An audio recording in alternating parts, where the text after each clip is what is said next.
Let's talk about the God Knights. We presume that they are relatively strong and they are affiliated with the world government. They're a new group that has been introduced and they reside in Mary Joie. At the very minimum, we really don't know exactly how strong they are, but we presume that they roughly, I guess you could say, the base for them would be commanders, vice admirals, and at the high, they probably are as strong as admirals. Now, I'm not sure why, because of the different scans and then the official that's released on Viz, but most of the community have still been calling them the God Knights, even though in the Viz official translations they are referred to and called the Holy Knights. But for the sake of confusion, I'm gonna still refer to them as the God Knights, simply because the community, that's what they've been doing. But if you guys enjoy regular anime content, make sure you guys like the video, subscribe to the channel, hit the notification bell. I greatly appreciate it. Also follow me on Twitch. I do reaction to different things.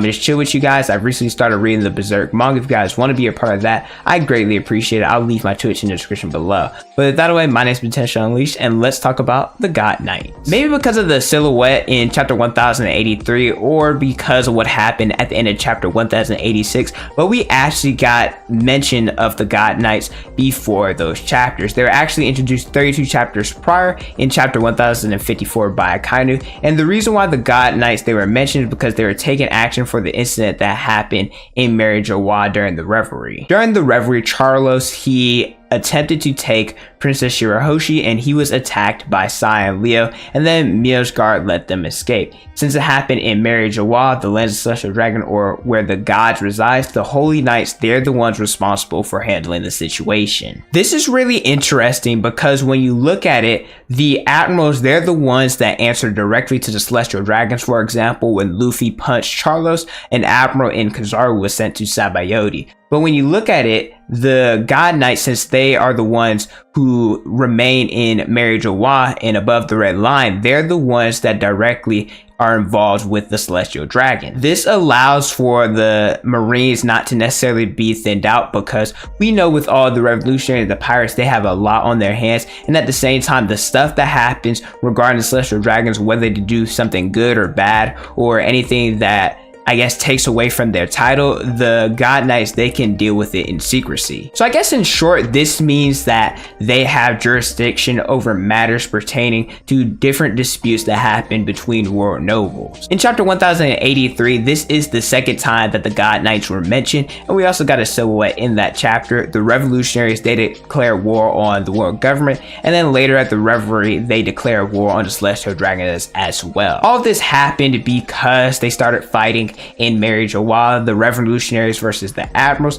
and Sabo, he claimed that they had three objectives, those being number 1, to destroy the symbol of the Celestial Dragons, number 2, free as many slaves as possible and take back Kuma, and then number 3, their food stockpile, they wanted to get rid of that. Now, why is that important? Because the Celestial Dragons, since they consider themselves to be gods, they don't want to be affiliated with anybody of the lower realm, hence why whenever they have those little bubbles on their head, they don't want to breathe the same air as people. And I mean, they can obviously have, like, there's not a food shortage for the rest of people, but since they don't want to eat the same food that everybody else is eating and they want to be treated as someone that's a god, that's why it's such a big deal. Because of this, Dragon said they will mobilize the God Knights, and this is where the real fighting will begin. Some of these knights, they are going after the kingdoms that are rebelling against the world government, specifically some that aren't paying their tribute of taxes to the Celestial Dragons, and they'll probably be wiped out just like Leloucha and how that was nuked. They will probably take care of those countries.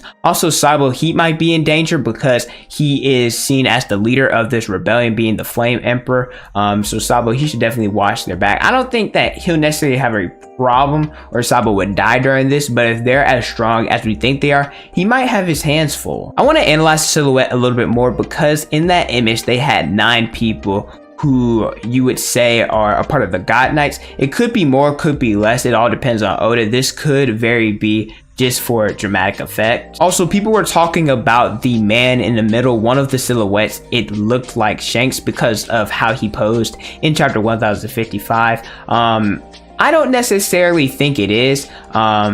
it could be a potential relative of his, which I'll address a little bit later in the video, and I'll probably make a separate video about that as well. But if Shanks is a God Knight, how would I feel about it? I wouldn't necessarily be mad. I wouldn't hate it. I wouldn't love it at the same time. I feel like I would be more indifferent about it. We've seen different people hide their identity. For example, X-Drake with Sword and how he's really a member of the Marines. But at the same time, the feeling of Luffy being betrayed and that Shanks is actually working for the world government, Luffy's whole reason for being a pirate will be a little bit different. And I'm one of those people who's not really a big fan of Shanks potentially being evil. A lot of people are talking about the potential matchups or what the different God Knights can do, and I'll do that for a separate video. I want to talk about in depth the different matchups that could happen towards the final saga, specifically the final war, because the God Knights, hey, they're crazy. I love that Oda introduced these characters because the Marines, even though they're strong and that they are a powerhouse,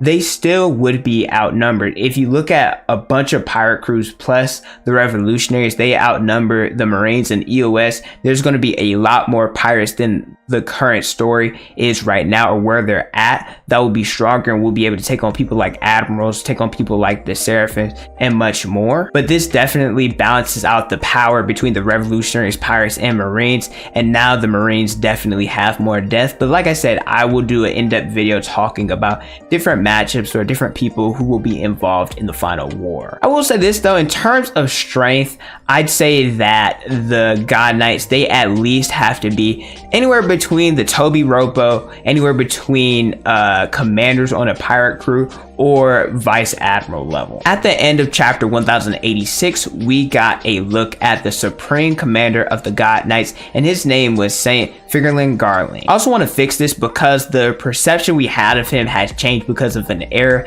that was made during translation. Originally, he was known as the ruler of God Valley. However, they changed the translation to dominating figure who distinguished himself at God Valley. Now, this is important for two reasons. Number one, because it shows he was capable of distinguishing himself amongst all the people that were there, people like Whitebeard, Rayleigh, Garp, Roger, Zebek, and many more. Also, he has the ability to judge different celestial dragons. For example, Mjolnir, he is the one who allowed Sai and Leo escape after attacking a celestial dragon. So this shows, well, at least for him, since he's the supreme commander, he definitely has a say in what goes on in Mary Joanne, specifically with the celestial dragons, but others could have potential influence over them as well. I want to talk about Mihawk and Kuma really quickly because I saw some speculation of them being a part of the, or at least former God Knights as well, because number one, Mihawk, his sword, it has similar markings to that of Imu's chair.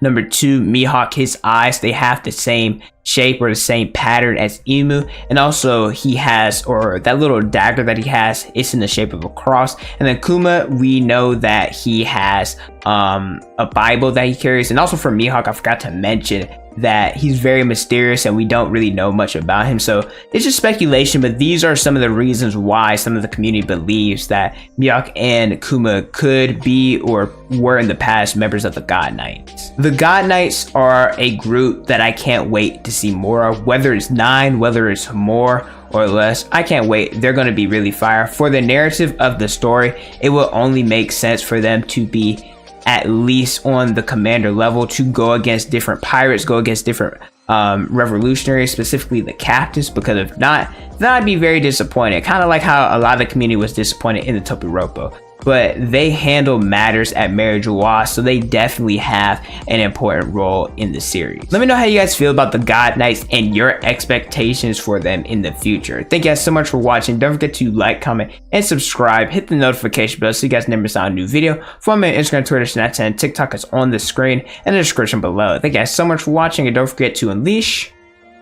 your potential.